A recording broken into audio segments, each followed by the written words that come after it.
2 cup ഇടിയപ്പപ്പൊടി പത്തിരിപ്പൊടിയാണ്, വറുത്ത പൊടിയാണ് 2 cup ഞാനിവിടെ എടുത്തിട്ടുണ്ട്. അതിലേക്ക് ആവശ്യത്തിന് ഉപ്പിട്ട് കൊടുക്കാം, ഒരല്പം കൂടെ ഇട്ട് കൊടുക്കാം.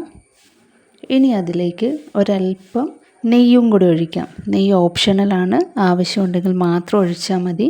അപ്പോൾ ഞാനൊരല്പം നെയ്യും കൂടെ അതിലേക്ക് ഒഴിക്കുന്നുണ്ട്. ഇതൊന്ന് നന്നായി മിക്സ് ചെയ്തെടുക്കാം നമുക്ക്.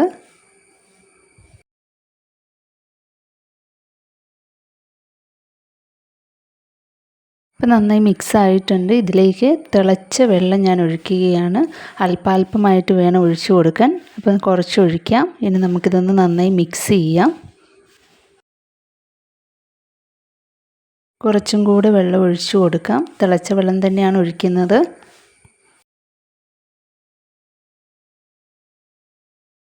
നന്നായി മിക്സ് ചെയ്തെടുക്കാം നമുക്ക്. ഈ ഒരു കൺസിസ്റ്റൻസി ആകുമ്പോൾ നമുക്ക് ഇലയിൽ അത് സ്പ്രെഡ് ചെയ്യാൻ കുറച്ചും കൂടി ഈസി ആയിരിക്കും. ഈ സമയത്ത് ഉപ്പൊക്കെ പാകമാണോ നോക്കുക, ആവശ്യമെങ്കിൽ ചേർത്ത് കൊടുക്കുക. ഇലയിടയിൽ വെക്കാനുള്ള ഫില്ലിംഗ് റെഡിയാക്കാം. അപ്പം ഞാനിവിടെ അരമുറി തേങ്ങ എടുത്തിട്ടുണ്ട്. അതിലേക്ക് പഞ്ചസാര ചേർക്കാം. ഞാനിവിടെ പഞ്ചസാരയാണ് ഉപയോഗിക്കുന്നത്. ശർക്കരയാണെങ്കിലും മതി, ശർക്കര ചീകി ഇട്ടാൽ മതി. ഇതിലേക്ക് ഒരല്പം ചെറിയ ജീരകവും കൂടി ഞാൻ ചേർക്കുന്നുണ്ട്. ഏലക്ക ഇഷ്ടമുള്ളവരാണെങ്കിൽ നിങ്ങൾക്ക് ഏലക്കയും ജീരകവും കൂടി ചതച്ചതോ അതിൻ്റെ പൊടിയോ അതല്ല എങ്കിൽ ഏലക്ക കീറിയിട്ടോ ഇടാവുന്നതാണ്. പക്ഷെ ഞാനിവിടെ ഇപ്പം ചെറുജീരകം മാത്രമേ ഉപയോഗിക്കുന്നുള്ളൂ. നന്നായി മിക്സ് ചെയ്തെടുക്കാം നമുക്ക്. അങ്ങനെ ഇലയുടെ ഫില്ലിംഗ് റെഡി ആയിട്ടുണ്ട്. ഇനി നമുക്ക് വാഴയില എടുക്കാം. നന്നായി തൂത്ത് വൃത്തിയാക്കിയിരിക്കുന്ന കഴുകി തുടച്ചതാണ് വാഴയില എടുത്തിട്ടുണ്ട്. ഇതിലേക്ക് നമുക്ക് ഒരല്പം മാവ് പരത്തി കൊടുക്കാം. ചൂടില്ല എങ്കിൽ കൈ ഉപയോഗിച്ച് പരത്താവുന്നതാണ്. ഞാനിവിടെ ചെറിയ ചൂടോടെ ചെയ്യുന്നത് കൊണ്ടാണ് ഫോർക്ക് ഉപയോഗിച്ചിരിക്കുന്നത്. അപ്പം നിങ്ങളത് നിങ്ങളുടെ ആവശ്യാനുസരണം കനത്തിൽ പരത്തിയെടുക്കുക. എപ്പോഴും കനം കുറച്ച് തയ്യാറാക്കുമ്പോഴാണ് കഴിക്കുവാൻ കുറച്ചും കൂടി ടേസ്റ്റ് ഉണ്ടാവുക. ഇല്ല എങ്കിൽ അരിമാവ് മാത്രമേ ഉണ്ടാവുകയുള്ളൂ. ഫില്ലിങ് ഒത്തിരി അതിനകത്ത് നമുക്ക് ഫില്ലാക്കാൻ പറ്റത്തില്ല. ഇനി നമുക്കിതിലേക്ക് ഫില്ലിങ് വെച്ച് കൊടുക്കാം. അപ്പം ഞാനൊരു ഹാഫ് പോർഷനിൽ തേങ്ങയും പഞ്ചസാരയും ചെറിയ ജീരകവും എല്ലാം കൂടി ചേർത്ത് ഫില്ലിങ് വെച്ച് കൊടുക്കുന്നുണ്ട്.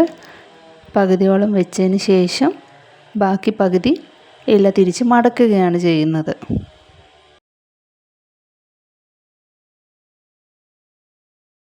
ഇല കീറാതെ പതിയെ നമുക്ക് മടക്കാം. അങ്ങനെ നമ്മുടെ ഇലയുടെ ഫസ്റ്റ് സ്റ്റെപ്പ് ഇവിടെ പൂർത്തിയായി. ഇനി ബാക്കിയുള്ളതും കൂടെ നമുക്കിതുപോലെ ഫില്ല് ചെയ്തെടുക്കാം.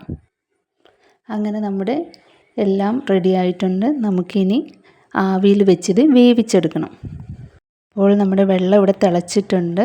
നമുക്കതിലേക്ക് ഓരോന്നായി വെച്ച് കൊടുക്കാം. കൈ പൊള്ളാതെ നമുക്ക് മുഴുവനും ഇതിനുള്ളിലേക്ക് വയ്ക്കാം. ഇത് നമുക്ക് വേവിച്ചെടുക്കാം. ഇനി ഏകദേശം 20 മിനിറ്റായി. അപ്പോൾ വേകേണ്ട സമയമായിട്ടുണ്ട്. നമുക്ക് നോക്കാം. വാഴയിലയൊക്കെ ആ ഒരു സ്മെല്ല് ഭയങ്കരമായിട്ട് ഇത് നമുക്ക് ഫീൽ ചെയ്യുന്നുണ്ട്. തുറക്കുമ്പോഴേക്കും ഇലയൊക്കെ അതിൽ നിന്ന് വിട്ട് വരുന്നുണ്ട്. അപ്പോൾ അത് പെർഫെക്റ്റായി കുക്കായിട്ടുണ്ട്. നമുക്കിനി അത് സെർവിങ് പ്ലേറ്റിലേക്ക് മാറ്റാം. അങ്ങനെ നമ്മുടെ ഇലയട ഇവിടെ തയ്യാറായിട്ടുണ്ട്. ഇത് ഈവനിങ് സ്നാക്കായും അല്ലെങ്കിൽ ബ്രേക്ക്ഫാസ്റ്റ് ഐറ്റമായിട്ടൊക്കെ നമുക്ക് ട്രൈ ചെയ്യാവുന്നതാണ്. ഇത് നന്നായി ഇലയിൽ നിന്നൊക്കെ വിട്ട് വരുന്നുണ്ട്.